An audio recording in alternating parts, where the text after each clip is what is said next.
10, 9, 8, 7, 6, 5, 4, 3, 2, 1. Ignition. Liftoff.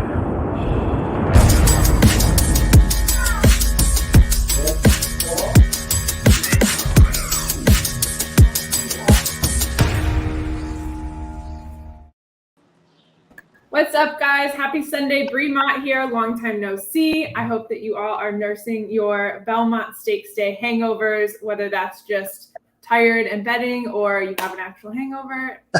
Here, we get it. I'm super excited to be joined by Gabe Prewitt. Before I knew anything, I knew Gabe and harness racing and Pompano.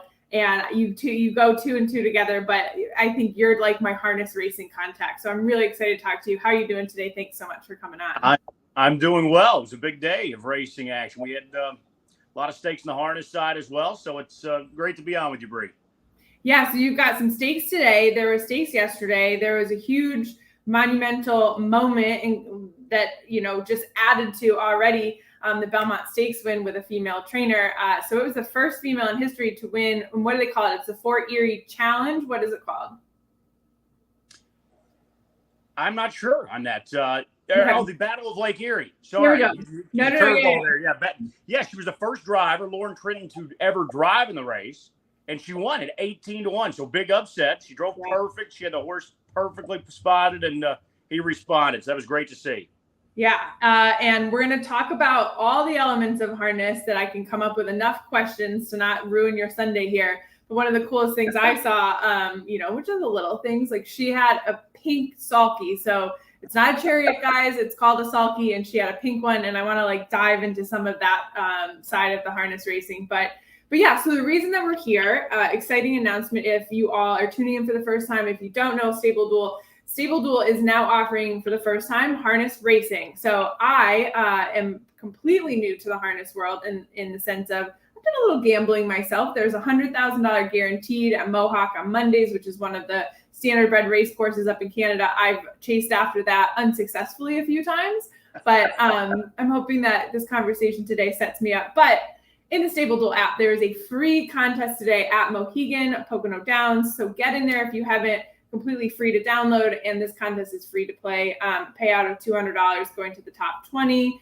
distributed down. So, you've got nothing to lose, and, you can learn along the way, but hopefully my questions, and if you have questions, put them in the chat if you're on YouTube. I'll try to keep up on Twitter, but we're going to have Gabe try to answer all the questions that we have for harness racing if you're coming over from the flat side or if you're just brand new to racing in general. So let's dive in here. So I'm a flat racer myself, thoroughbred side. So the biggest thing that, we can just right out of the gate, it is a completely different breed than thoroughbreds. It's called a standardbred.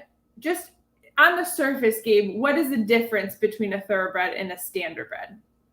Well, obviously, I think standardbred actually comes from a descendant of thoroughbred way back in the day. They originally called it a standardbred because you had to go a mile at a standard time to basically qualify for the races. But there are two different gaits in harness racing, but they're both standardbreds. But you have your trotters and pacers, and that is just a difference in how they're gated, how their legs move.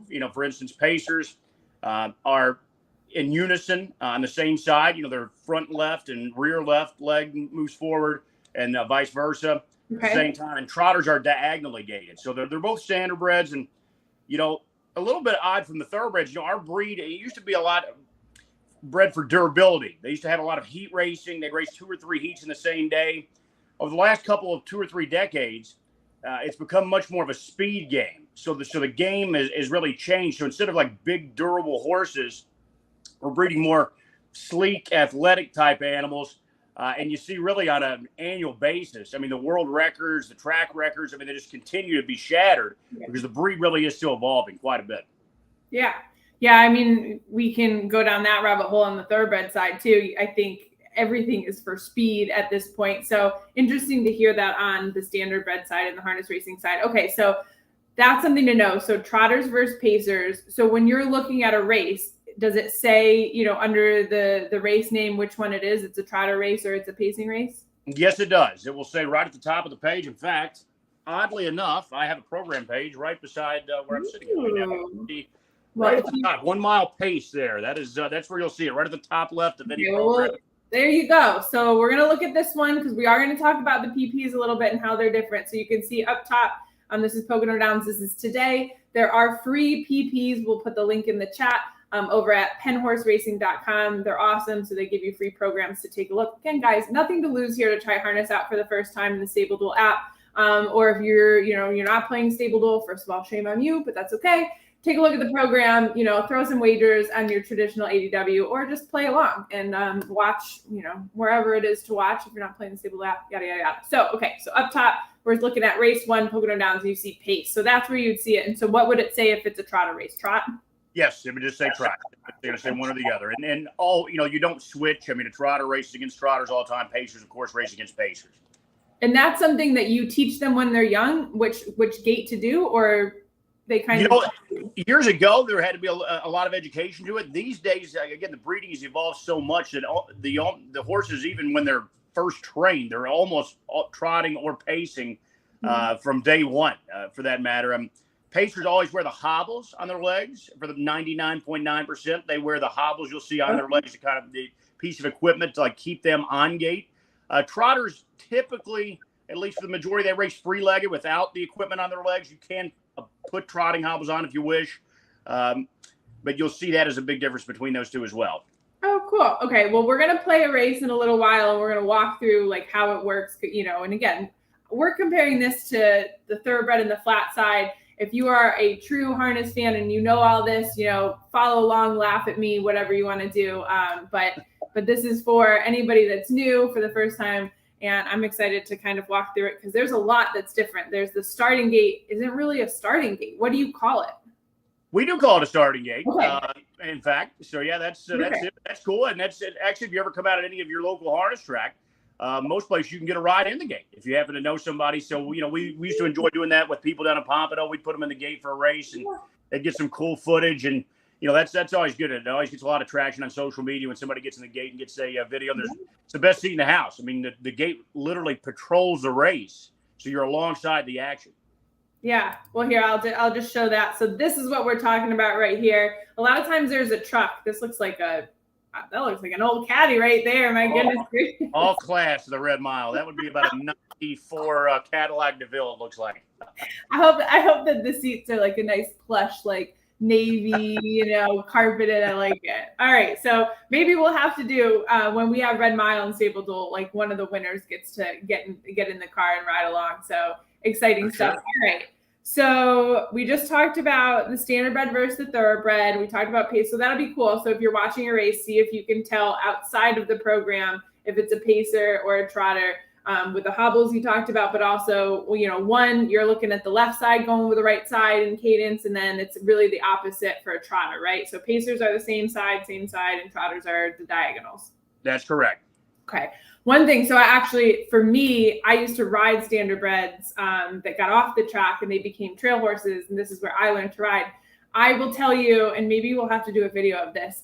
They have the smooth, if you're riding, it is the smoothest thing in the world. So you could have a full beer and you probably aren't going to spill it the way that you would on any other thing, including my horse, because they're up and down. These ones really have a very smooth cadence. So that's really cool. And that's where they can cover the ground, right? I mean, I'm assuming where they can cover the ground because they're just really moving along. Yeah, they really are. And I mean, you think about it, they're not really going that much slower than a thoroughbred. I mean, this day and age, we're having, pacers go a mile at, 147, 146. Those are obviously the fastest in the world. But, it's getting to the point where they're not that much slower than their thoroughbred cousins these days. But as you said, very smooth. And that actually is the same case even when you're sitting behind a horse at a jog cart or a race bike. Same thing. It's just a very smooth ride. Yep. I was going to bring that up next, actually. So it's perfect to get into. So you'll see on some of the racetracks, and I don't know what they are because so far I've only watched a couple, they'll actually show you the miles per hour that the horses are going.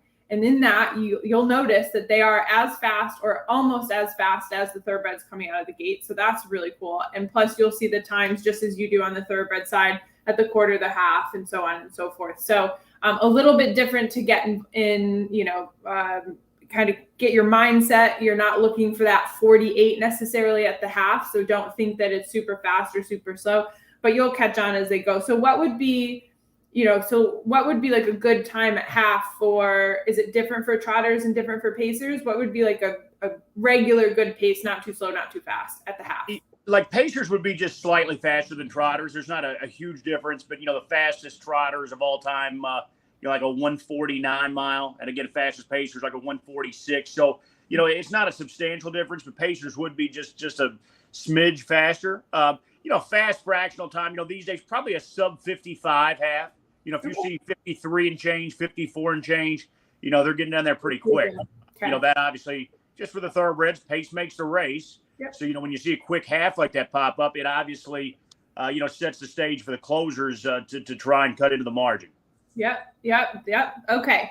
So let's move on. Here's something else to notice.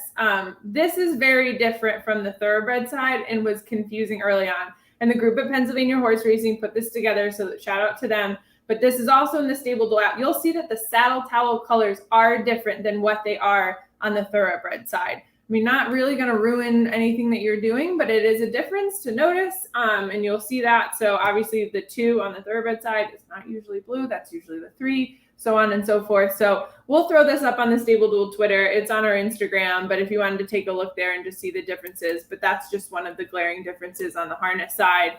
Why don't we just watch a race and we'll kind of talk through it. I'll keep the sound off the race, and you can kind of, if you want, do you mind narrating it a little bit and I'll stop and ask questions? Okay, so let's see here. Let me make sure the sound's all right. So this is at Red Mile. This is one of their big days, 2021. Oop. All right, so the starting card is going. Starting moving. You'll see the horses, sort of start to approach the gate. Now, this was a $250,000 race I saw. So these are some nice young horses. These would be 2 or 3 year olds. I'm not exactly sure what we're looking at. And so do they all, so no matter what, the gate pulls away at the same, yes. At the same race, okay? Yes, and they will start behind the gate. Obviously, it's a mobile starting gate, so they'll get a big jump here. And they start right at the finish line. So the Red Mile is a 1 mile track. Okay. So they actually just go around 1 lap, 2 turns. You'll see the hobbles around these horses' legs. These are pacers. So this is a short field in this stakes final. But they sort of get away here. It looks like in post position order. So the horses don't have to be at the starting gate right when the gate starts. Is that strategy sometimes if they're a little off of it? Sort of. The horses are different behind the gate. Some horses come to the gate and they'll follow it, and they have no quirks about them. Other horses don't really like to be close to the gate. Some horses shy away from the gate. So, your average horse, it makes no difference. But, there are some horses that have quirks, as we know. And the start is one of those, points in the race where they can, those can pop up. Okay. All right. So we're looking at the drivers. They're in the sulkies and you're seeing the horses. And so now what's different here? Like, it seems like if you're boxed in, you're screwed. You are, but the main thing to keep in mind with the standardbreds, it's a very trip-oriented game. I know a lot of people are trip handicappers on the thoroughbred side, but these horses enjoy drafting off each other. So if you're really drafting, you're not doing much work. So you see these horses are in straight alignment. They want to continue to draft as long as they can. Like I think the 3 here I saw on the board was the big favorite. He's up on the outside third. He's continuing to draft even as he's moving to the outside. So now he's just going to show that horse racetrack right now. He's tipping up 3 wide. The pace was hot here. I'm assuming he's going to roll on by and pick off, the horses as they get a little tired up top. You see the 3's made in the lead. But, yeah, they really enjoy to draft. If you're drafting, you're not really doing that much work. Here's a horse from way back here.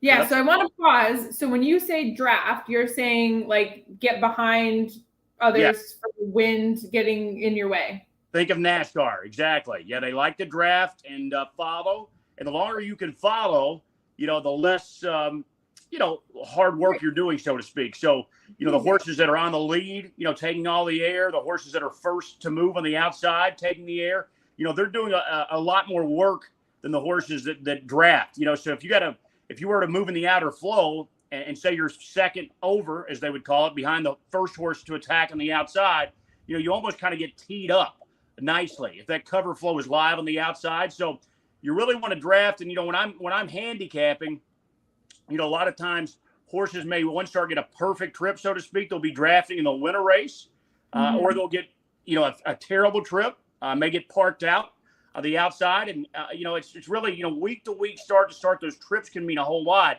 So I like to excuse horses that maybe had a tough trip, and I don't want to overrate horses that maybe things set up perfectly for them. And that's how they got it done. Okay. All right. That's awesome. So then would you say the one in first, you almost like sometimes don't want unless that horse is a beast and that can hold on? Very odd, because some horses, they all have their different personalities, same as thoroughbreds. And some horses almost refuse to pass. They're not really big passers, but then if they do make the lead, sometimes they'll swell up, so to speak, on the lead, and they don't want to get past. So, every horse is different. Some horses can almost take essentially no air. You want to keep them covered up, so to speak, for as absolutely long as you can.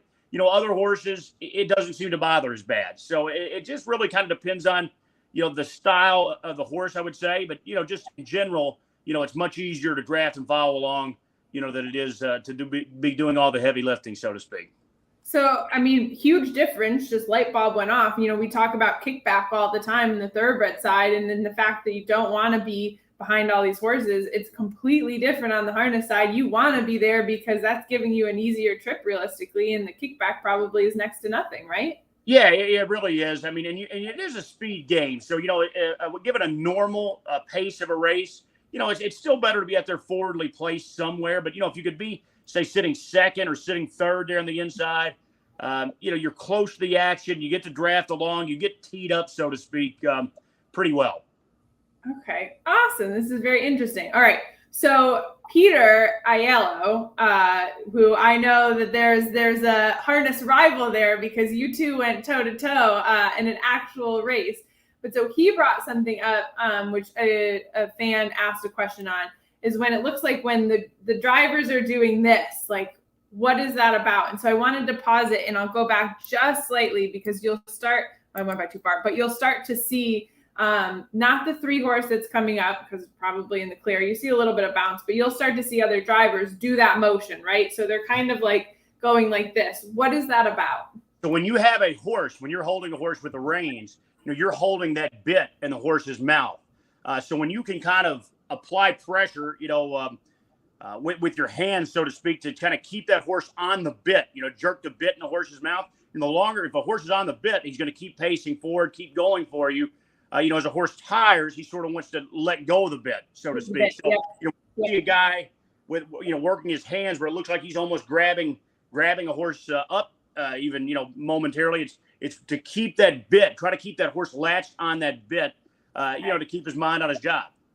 Oh, wow. Okay, awesome. Yeah, so we'll see the replay here.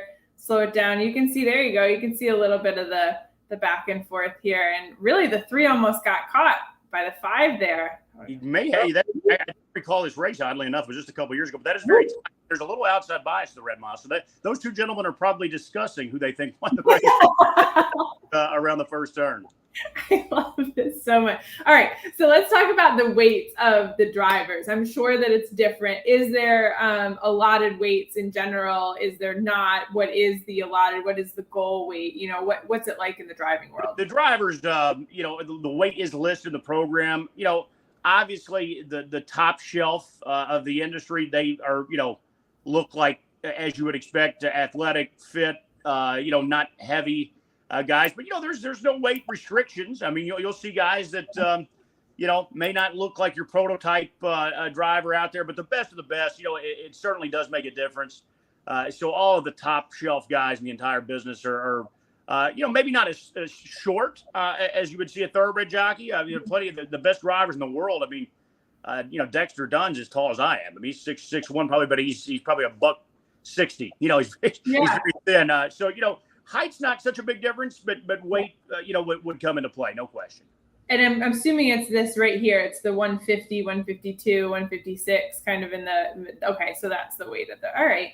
So, but you would think maybe that doesn't play as big. And I know some people on the thoroughbred side, they don't think the jockey weight plays much, or if a bug gets, 6 pounds or whatever, the weight probably doesn't play too well. I don't know, right? You tell me, because I guess if you're looking for the draft and getting out of the wind, you would think that less weight. Well, Pete, I don't know. Peter said more weight helped him. Yeah, well, Pete had the trip there. I'll mind you. Speaking of trip handicapping, I actually cut that mile on the lead, and I sort of teed him up, so to speak. Okay. I went a little quick, but he did a nice job. He got by, but no, weight is really not that much of an impact. I mean, the best guys win the biggest bulk of the races. I mean, I know it's no different on the thoroughbred side. So, these guys you see that, win races in bundles, it's, they're just extremely talented, and then that's the talent, is a much major factor than, the weight, and a good horse can get, a good driver necessarily can't really get a good horse. A bad horse there, if the horse just really isn't capable, it's tough for them to do so. They can trip out and try their best, but if you put a subpar driver on a good horse, sometimes they can, it can be a big enough difference to get a horse beat.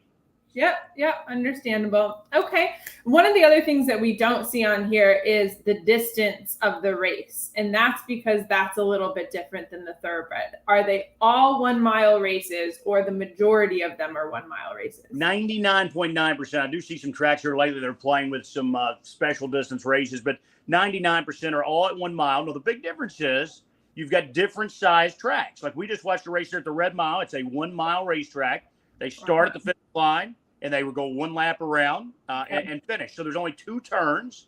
So typically, those tracks are faster because you're only going around 2 turns. The Meadowlands, sort of the mecca in the business, a 1 mile track.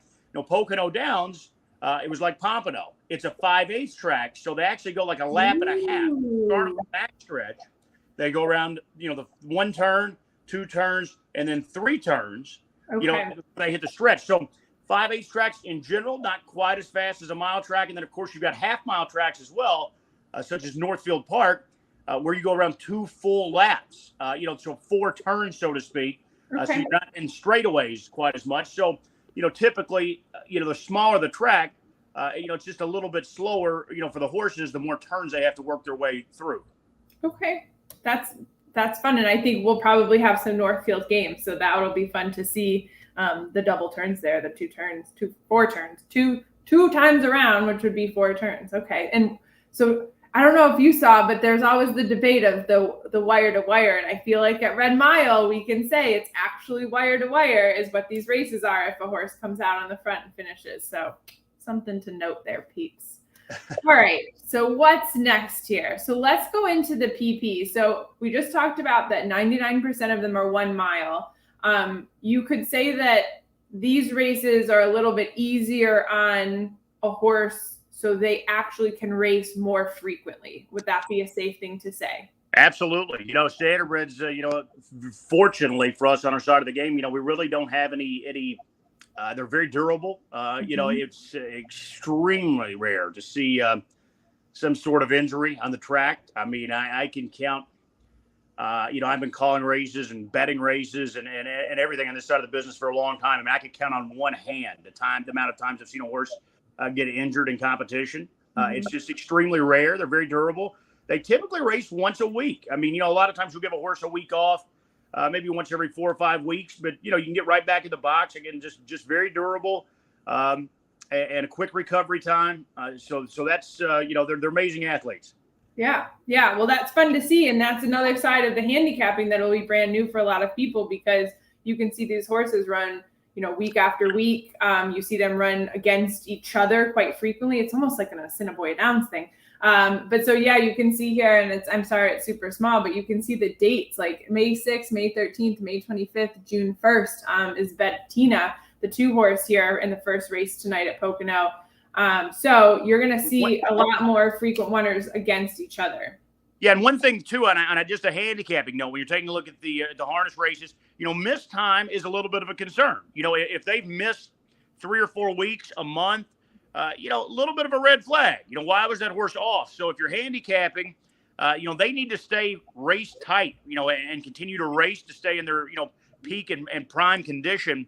So, if you see a horse that's missed a month or so, a lot of times, I'll probably, note that horse may be a little short, and you may not get his very best punch. So I'll typically tend to bet against horses on the harness side that have missed any type of time as small as 2 or 3 weeks. So on the thoroughbred side, you'd say, well, that doesn't make that big of a difference, especially on a short timetable. But on the harness side, at least at this point, it's June 11th. If I saw a horse that hadn't raced since mid-May, it'd be a little bit of a cause for concern. Okay. And that brings us to the fact that on the thoroughbred side, if there's a layoff, you're looking at the workouts to see how the horse is working. On the harness side, you do not see workouts. There are not published workouts, so you will not see those on the horse detail screen for StableDuel. You will not see those here on the past performances. So really, you have the past races to go by. So the comparable that we have, Bree, if you go to like race 2 there and you take a look at the one horse, Greek Legend, you'll see that they're qualifiers. So that's sort of the standardbred side of a workout. If you have not raced, most tracks are either 45 or 60 days. If you have not had a charted race line in that time, they actually make you qualify, basically just for the betting public to have a look at you before you race again. So the qualifier would be the comparable there. And you see the top line on the one there. You see the class. Instead of naming the class, it just says qualifier. And, of course, there's no purse money.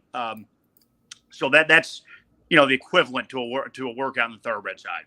And now they're racing in qualifiers. They are racing against other horses. It's not just themselves, or it is just themselves. No, that's correct. They race against other horses. You'll see like the one Greek Legend there. He had post 3 in a 5-horse field. So they typically just sort them out. Based on gait, put trotters in with trotters, typically pacers in with pacers, and but it's just like a race. They go behind the gate, and most tracks this day and age, they actually stream their qualifiers, or you can pull them up on RTN. So, when I'm handicapping a card, say at the Meadowlands, particularly with like young horses when they're first beginning, 2-year-olds, and I just really like to see. It's all about how horses finish. You want to see horses really pacing through the wire, so to speak, or still accelerating at the end. As opposed to being done, basically. So, those qualifiers I think are very important. I go back and watch a lot of those. They're so handy these days, on RTN for many, many tracks. I mean, the Meadowlands is the track that I utilize it at most, but most tracks in this era, you can watch the qualifiers. Okay, that's great to know. All right, so let's just stay on the handicapping angle here. So what about drivers? We talked about drivers, that there are very good drivers out there. Trainer wise, I'm sure that's the same. So how much do you think as a newbie should look at drivers and trainer stats at a racetrack, and maybe that they can select their horses off of those stats? Like, how much would you put to those? I think there's 2 ways to look at that. I think it is key. I mean, I think obviously, their batting average, so to speak, which is a percentage you'll see, right beside the driver stats, or right beside the trainer stats. Typically if you see someone batting, above, say, 280, it's almost like baseball. Like, that's a pretty good average. If they're batting, 300 and change, 350. Guys that, maybe don't win as often, they're batting, in the 100s, their percentage, so to speak. So I think it is key. But the thing to keep in mind, Bree, we all see those stats. So a lot of times, if you see a horse from a top barn with a top driver, they're a little undervalued. They're going to take a lot of play. So, a lot of times I'll try and pick my spots and maybe try to beat a horse like that I think is going to be overbet based solely on their connections. Yep, I hear that. I'm trying to highlight these lines and it's not behaving with me. But you'll see right here on the PP, it says driver. This is Tom Jackson. 519 starts, win percentage is 5%, and the 0.142 is the number that Gabe was talking about. So any baseball fans, I mean, you already have the upper hand because you can understand what that number is. And then Doreen Gady, is that how we say that? Is the trainer. So 21 starts, and you'll see the stats here. But that's where you can find the trainer and the driver stats. And again, these PPs are completely free. You find them on the Penn Horse Racing site and on Pocono Downs. I do most standardbred racetracks give out free PPs, Gabe? It's a movement that has gained some steam. I mean, we were one of the first tracks down at Pompano to utilize this, and it is you do have to make a deal with Equibase, Trackmaster, the company that, owns the rights to this information. But, I think if we're trying to introduce new fans to the game, I mean, people want to learn and make their own selections and their own judgments on horses. So I think the more we can get free program pages in players' hands, the better it is. And it's been great to see that, I would say more than half of harness tracks now do offer free past performances on their website. Yep, I agree. So I just put the link out for the free program on the YouTube chat, and I'll try to get it out here on Twitter as well in a little while. But again, completely free. Take a look. You've got nothing to lose today to play StableDuel. Again, you can wager traditionally your wins, your exactas, everything on your traditional wager, whether that's TVG, Twin Spires, Naira Bets, DraftKings, whatever's out there. Take a stab. Play tonight, 6 p.m. is really fun. So, okay. So the other thing that we've learned as we were doing this for StableDuel is the conditions of the races are a little bit different. Like there's still conditions, but it's not like your starter allowance you're claiming. It's all non-winners of in the last starts, right? Is that for the most part? You'll see this card. You've got that. You've sort of got three different ways you can go. You can have non-winners of X amount of dollars in their last so many starts. That's pretty simple, pretty easy to understand. Non-winners of $5,000 in their last 5 starts. Obviously, if you haven't made that much, you can fit the class. You also have non-winners of so many races lifetime. Horses can fit into non-winners of 1 race lifetime, non-winners of 2, non-winners of 4. So, as they graduate through those conditions, that's pretty self-explanatory. You also have straight claiming races, just like the thoroughbred side. $20,000 claimer. That's obviously self-explanatory. Then the only other thing would be, stakes races, which there are a couple of stakes there at Pocono today. And those are for whatever, condition that may read as well. But the conditions are really pretty self-explanatory. If you read them right underneath the race number, I mean, I think that anyone, could very easily understand those. Yep. Okay. Yep, I agree. Let's see. So we look at speed figures. You can see speed figures on here. So that's what these bold are, the 56, 63, 64, 77. So if you are a speed figure handicapper, you can use those as the same that you would on the thoroughbred side. You're just comparing those to other horses in the race. What else on here kind of stands out that you would point out, Gabe? Am I missing anything? No, I mean, I think you're right. I always like to, I'm a huge class guy. So, when I'm looking at these PPs, the first thing I do is analyze what is the race today. What is the condition? For instance, in the second race that you've got pulled up right there, Bree, it's non-winners of 2750, 2007-50, their last 5 starts. And so, that's self-explanatory. They give you a little allowance if you're a mare. But, I go through those PPs to see, how are horses transitioning? Have they been in this class the last several starts? Are they going up? Are they going down? So, I start to really look through those classes. Like you'll see, for instance, the one Greek legend, we mentioned that he had just qualified. He's been toiling around in this. This is one of the lower level classes. He's been toiling around here for quite some time. Yeah. And you'll even see his record the last 2 years, 0 for 10 this year, 0 for 19 last year. So, this is a horse that, obviously is not going to jump off the page for me. I mean, he's had so many chances here at one of the bottom levels, and he just can't seem to get it done. For instance, if you go down to like the 4 horse, who's obviously going to be a shorter price, but that's Nancy Barr. This is a mare that has been racing against a little better. You see those classes that she's been in against, non-winners of 5,000 last 4, non-winners of 7,500. So this is a significant class dip for a horse like the 4. The other thing I'll point out on the PPs, if you're looking at the 4 there, the last start, when you go over, you'll see the horse had post 4, and then you see the second with a little circle beside it. And you see that's the quarter call. Then was second with a circle beside it at the half.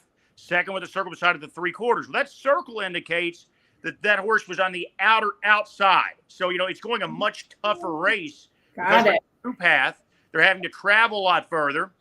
When that also shows me that the horse was second on the outside, that probably means they're applying pressure to the leaders. So, that horse had probably a very tough trip.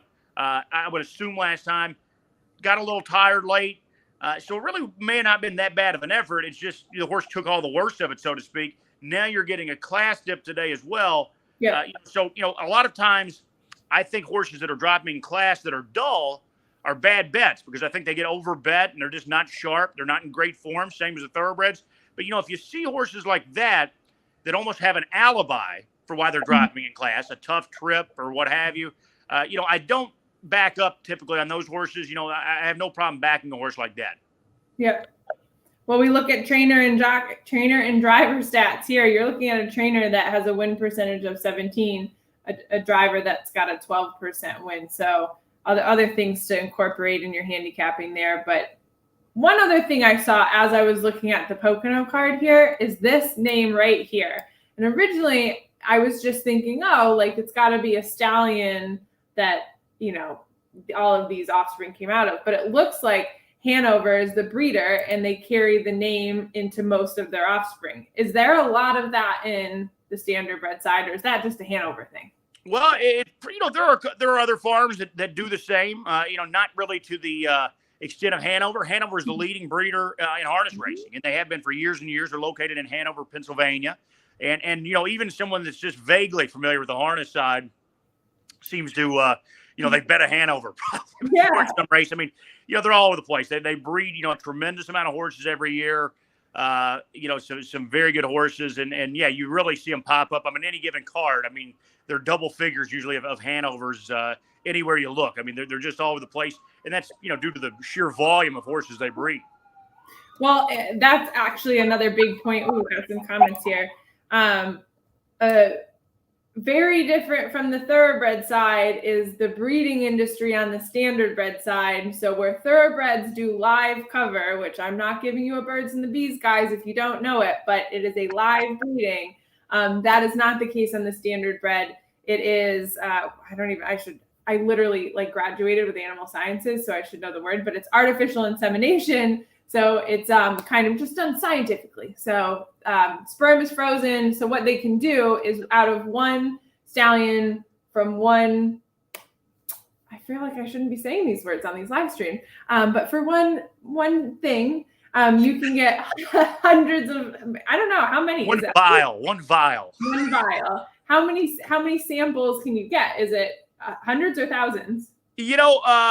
I'm not really too familiar with that. I'm really not sure. I can say that I do breed some standardbreds. I used to dabble slightly on thoroughbreds as well, but I've kind of focused more on the standardbreds recently. But, when you get a contract in place with the stallion, it's so simple with the artificial insemination. If you book to a stallion, that, vial can literally be sent within 48 hours. So you can really be breeding your mare once she's ready to go.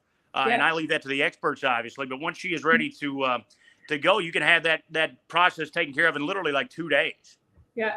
All right. Well, maybe I need to take a trip out to Hanover Shoe Farms and have them fill us in on our holes on the story here. But you've got some major standardbred farms in just outside of Lexington here as well. So you've got the Hunterton Farm in Paris. Okay. It's, very close to Adena Springs. It's a huge standardbred farm. You've got Diamond Creek, Anvil and Lace. Many farms right here in our area. So yeah, absolutely. You should go check it out. It's cool to see. Yeah, absolutely. Well, so John Morgan is asking a question about TrackMaster ratings and post positions. So what can you tell us about the TrackMaster ratings? And then I guess post positions, is there a bias? I'm not really sure exactly what he's asking, but yeah. What the TrackMaster ratings, it's some tracks have gone to that system to classify horses. So and each horse, there's an algorithm that they've come up with, and it's based on everything: post position, class, trip. They sort of try to make an all-encompassing algorithm, and it's based on the horse's last 8 starts, and it's who they're racing against, who is in that class. Like for instance, a horse could sit in the stall, and his TrackMaster rating would change slightly day to day based on what the other horses that he had been racing against have done. So it's that up to date. It's a lot of people like it. Some people don't because they don't really understand exactly how that number is calculated. I mean, we use those at Pompano sometimes, and I would explain it very simply to people. Good horses have a good rating and bad horses have a bad rating. So regardless of how it's calculated, but they'll write classes, for instance, TrackMaster rating 74 or less, or TrackMaster rating 77 or less. So whatever your number is, and every horse has a number through this algorithm, is assigned to that horse. And if you fit that particular class, you can race. What it allowed us to do at Pompano, the thing I liked about it, because especially when you get towards the bottom level horses, you know, a lot of people don't like to put their horses in for claiming tags, whether it's a 4,000 claimer, 6,000 claimer. So it sort of allowed us, you know, if you have a bad TrackMaster rating, sort of allows us to group the cheaper horses together, and they could race against their own kind every single week and every single start. You know, it made for a good competitive race, and those folks didn't have to worry about their horses getting claimed. So it was essentially like riding a 4-claimer without a claiming tag almost, you know, for horses that fit that class. But I like it because it's a different variable, and you know, you've got every horse has their number, but when you see a TrackMaster class, horses are exiting and coming from all different classes. Could be a horse coming from a 20 claimer, could be a horse coming from a nominators of 5,000 last 5. So I think the more you follow those classes and really go into the weeds and who was this horse racing against and who was that horse racing against, you know, I think it gives you a little bit of an edge when you sort of jumble all those classes together, like in a TrackMaster ready race. Okay. So let's bring this up. So we talked about the gate, and so he's asking about a post position bias. So at some tracks, is there a post position bias? Is it at all? And we're talking about I would say slight post position track post position bias at any track. Now, you're racing in the red mile. See right here. Typically, the mid-pack post, just percentage-wise, year after year after year, do the best. Post 4, 5, 6 are by far the 3 leading posts. It's not huge, but it's always, you know, at least an extra 5, 6 win percent, you know, say from 4, 5, and 6 as opposed to 1, 2, 3 or anything on the outside. Now, when you go to a smaller track, as we were talking about earlier, Bree, like Northfield, that you've got a half-mile track, you know, getting position, those turns come up so quick is key. So actually the inside posts have an edge there. You know, you're sort of doomed, so to speak, when you're on a half-mile track like Northfield or Yonkers. You know, if you draw post 7 or you draw post 8, you know, if you can't really utilize any early speed to get involved in the race, I mean, you get away last and you essentially leave yourself no chance. I mean, half-mile tracks, the stretch is much shorter, so it doesn't really set up for closers all that often, you know, because it's just such a short stretch. And the red mile, as we're watching here, you know, one of the most fair tracks around in terms of bias, as opposed to, you know, front end or closers, because the stretch is so long. You know, it's much more the pace of the race that will determine, you know, if speed holds up at a mile track such as the red mile. Okay. Well, I'm going to go back because this is something that I ended up learning. So you'll see this outside horse here is just overzealous, and you'll actually see it kind of gate like you would on the thoroughbreds here. So we've got a canter, a light gallop. I thought when they did that they're just, you know, sorry, you're disqualified, but really, right, the driver can bring them back, get them back to a pace or a trot, and then they can kick on, where obviously you've seen a bunch of ground has been lost. So it's not as if it's the greatest thing in the world, but they can get back into the race. Is that right? They can. And as a matter of fact, up at Woodbine last night, they had their eliminations for the Pepsi North America Cup. That's $1 million race, one of the biggest races for 3-year-old colts. It's next Saturday night. And the big favorite for the race is named Vuka Fallas. He had won, I think, 3 in a row at the Meadowlands. Won a $200,000 race his last start. He actually was trying to leave the gate in the first turn, and he just sort of got to going so fast that he made a brief gallop, just like this. Yep. The driver settled him back down. Now, keep in mind, you had to be in the top 2 in this elimination race to come back and go for the $1 million next week. He was odds on, 2 or 3 to 5. He got back down, settled, ended up getting back in the race, and he finished second. He was only beaten ahead, so it was sort of. I'm sure the Connections had a brief panic attack, but he did regather his momentum. You know, there's a lot of, you know, obviously, it's nothing good comes from doing that. You lose a lot of momentum and everything just to get the horse's, you know, mind back focused and momentum going the right way. Takes a lot out of one, but you know, a horse like that last night was able to overcome it. So that's very rare that you see a recovery like that after you see a horse break in stride. Yeah. And you can see up here, here's the quarter in 27-2. So again, we're not that far off of the thoroughbred. So that's pretty exciting to see how quickly they cover ground. You're seeing their striding here. And yeah, I think when somebody watches for the first time without the added information, you're like, what's happening? Is anything going to happen? Like, you know, obviously the first horse is going to win, and that's just not the case. Especially I've learned draft now after this. Like, yeah, and you see, everyone is really patient. You know, it's a pretty solid tempo this horse is setting. So everyone's just, you know, very comfortable to draft along at this point. because that horse is, going in some big fractions. You see somebody actually made a break there and jammed up a little bit of the horse at the back. But this horse is really just rolling along. I mean, those are very quick fractions, 3/4 here in 122. But it looks like he's just, going to bottom out the field almost. It looks like he's still opening up and widening the margin at this point. Here comes someone off the back, the little. There's some fire in that one. Get up there, 3. Yeah. And that horse, just got to sit back, graft along for a long way, and really about the last quarter of a mile was asked to go, so to speak, and responded. That's so cool. So now we were talking about last night. So are the sulkies for the trainers, or do oh my gosh, it's going to take me forever to get this right. You're okay. Have their own sulkies? Like who gets it varies. Sometimes you'll have a horse that's like so big that they require maybe a larger sulky than a standard horse. But the drivers typically carry their own bikes around from track to track. It's usually what they use, they're comfortable with. They'll have one at the Meadowlands, one in Canada, one at Red Mile. They have many, but they typically use their own. But for whatever reason, the way a horse is, goes or needs like a little bit of a longer bike or what have you.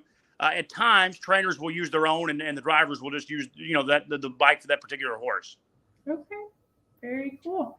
And you'll see some of the grooming is different as well. There's going to be a lot of fun differences that you'll notice as you watch along. Like they love to keep the long manes. They actually trim the bridle path down pretty low. It's totally different, and it's really cool. So, Razor just got in here. We'll say, hey, what's up, Razor? Hope you're playing tonight.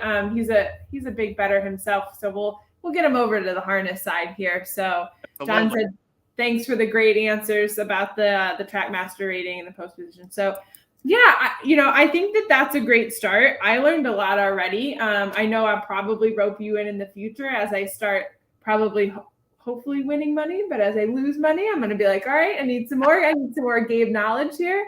But yeah, when does Red Mile kick off? We open July 23rd. So it's about 6 short weeks. I think opening day will be on a Sunday. So it's exciting. We're going to, don't want to give too much away, but we're going to be restructuring a betting menu. We're going to be offering a couple of the lowest takeouts in the entire sport of horse racing. So that's keep your eyes posted for that. And it's going to be another exciting meet here. So we race Sunday, Monday, and Tuesday afternoons with the first post of 1 p.m. So we would invite anybody to come out and visit us if you're here in Central Kentucky, or join us online. We will be offering free program pages for all of our racing as well. But yeah, we're excited to kick things off. I'm excited. I'm local, so I'll be hanging out there probably too often, but I'm super pumped. But in the meantime, until Red Mile kicks off, we have got plenty of harness games in the StableDuel app at the Pennsylvania racetrack. So we have Harrah's, we have the Meadows, and we have, obviously tonight is Pocono Downs, Mohegan, Pennsylvania. We have other ones coming up. We've just got to get some kinks with some of the data worked out. So we're hopeful and excited that the industry is gonna embrace this as much as we're trying to embrace it. But in the meantime, you've got those 3 tracks, and we're gonna have Red Mile hopefully coming up, and by then we'll have a bunch of pros. So yeah, hopefully so. And keep in mind, at the Red Mile, I believe I'll probably actually do the morning line myself. So that won't be, but most of these tracks, I think the 3 Pennsylvania tracks for certain, the same algorithm actually. That comes up with the TrackMaster rating that we discussed also applies the morning line. Yeah. So for the most part, it's very good. But keep in mind that's a computer-generated morning line. So occasionally, if you see something, you're thinking, wait a minute, I think this horse, has a better chance than that. And I think for sure when you're coming into the StableDuel, it's every now and then you can catch it a little, funny line and hopefully take advantage of it. Yeah. That was the one thing I was told early on, is that in the harness side, that the morning lines are all computer generated. So it'll be interesting to see how good you are, Gabe, if you're putting them on for the Red Mile. Now the pressure's on. We'll see. Yeah, that will be me. So scream at me if first time a horse is 8 to 1 in the morning line and gets off 7 to 5. I'm the guy to yell at. I'm sure they will. All right, guys. Well, that's it over here. The game tonight starts at 6 p.m. So if you have not downloaded the StableDuel app, go to StableDuel.com/download. If you have Apple iOS, it's in the Apple Store. Android is a direct download. because you Android users, you're just different. We still love you, but iOS is easier. But that's it. Play the game, have fun. If you have any questions, hit me up. If you want any questions on the harness side, this is your man over here. Obviously, he's got all the knowledge in the world. And Gabe, thank you so much for letting me rope you in on a Sunday. And I've already been asked if you were on time, and he was on time. Actually, I was on time. Yes, I was the one that screwed up our timing because my mic wasn't working. I blamed Gabe. So naturally. Oh, good. Yeah, we got through it. Thanks for having me, Bree. And anyone that's looking to venture on the harness side, I'm on Twitter, and we're always happy to welcome new customers. And if you have any questions, feel free to reach out. I'm always happy to help others that want to learn and get involved. Yep, absolutely. So it's Gabe_Prewitt as you're reading it here on his video screen. That's him on Twitter. So give him a follow, hit him up, and let's have some fun tonight. Thanks, Gabe. Bye, everybody. Right. Thanks.